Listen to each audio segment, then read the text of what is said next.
अस्सलाम वालेकुम स्टूडेंट्स। आज जो हमारा नंबर थ्योरी का लेक्चर नंबर 15 है, इसमें हम थ्योरम नंबर 15 को डिस्कस करेंगे।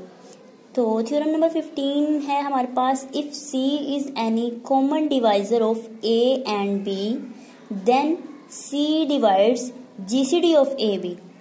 क्या मतलब हुआ इस बात का कि अगर सी वो कह रहा है ए को भी डिवाइड कर रहा है और सी बी को भी डिवाइड कर रहा है, तो हमें ये शो करना है सी ए और बी के जीसीडी को भी डिवाइड करेगा। अब सबसे पहले तो हमारे पास जो चीज हमें गिवन है वो हम लिख लेते हैं कि सपोज करते हैं कि सी जो है हमारे पास, सी क्या है हमारे पास, इज एनी कॉमन डिवाइजर। सी हमारे पास है एनी कॉमन डिवाइजर ऑफ, किसका कॉमन डिवाइजर है, सी, ए का एंड बी का।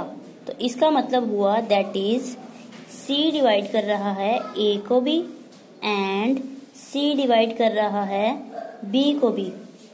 तो दिस इम्प्लाइज सी डिवाइड करेगा ए इंटू एक्स, अगर करें हम इसको भी डिवाइड करेगा, एंड अगर b इंटू वाई करते हैं तो c उसको भी डिवाइड करेगा। वो कैसे? अब हमें पता है कि वेयर x एंड y जो हैं हमारे पास वो कोई से सेट ऑफ इंटीजर्स में से बिलोंग करते हैं।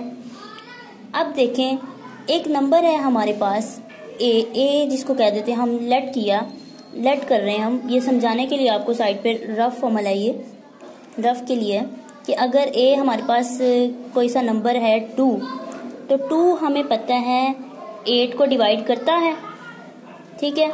अगर अब इस 8 से हम मल्टीप्लाई करा दें किसी इंटीजर के साथ, 3 ही ले लें चले आप, ठीक है। 8 को हम 3 से मल्टीप्लाई करते हैं तो इसका जो आंसर आता है 24, तो अब 2 उस 24 को भी डिवाइड करेगा, ठीक है।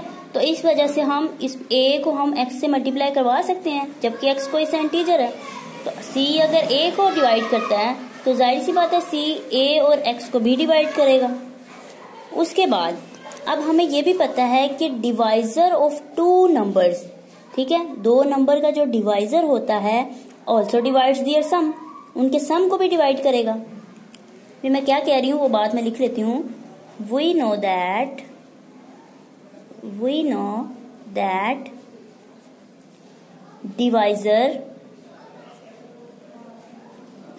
divisor of 2 numbers, 2 नंबर्स का जो डिवाइजर होता है also divides their sum, उनके सम को भी डिवाइड करेगा।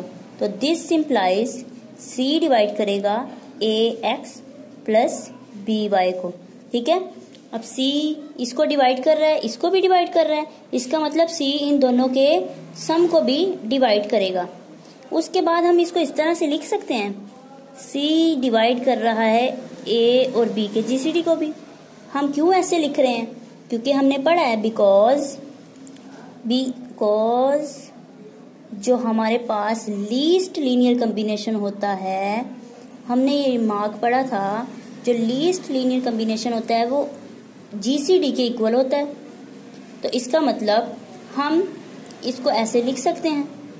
तो जो चीज़ हमने प्रूव करनी थी वो हो गई कि सी अगर डिवाइड कर रहा था ए को और बी को भी, सी था कोई सा कॉमन डिवाइजर ए और बी का, तो सी फिर डिवाइड करेगा उनके ए और बी के जीसीडी को भी। तो हेंस प्रूव्ड, ये हमने प्रूव करना था, जो कि हो गया। अगर आप लोगों को नहीं समझ आई किसी पॉइंट की तो कमेंट सेक्शन में कमेंट करके पूछ सकते हैं, और अगर वीडियो अच्छी लगे तो लाइक एंड शेयर सब्सक्राइब करना ना भूलिएगा। अल्लाह हाफिज।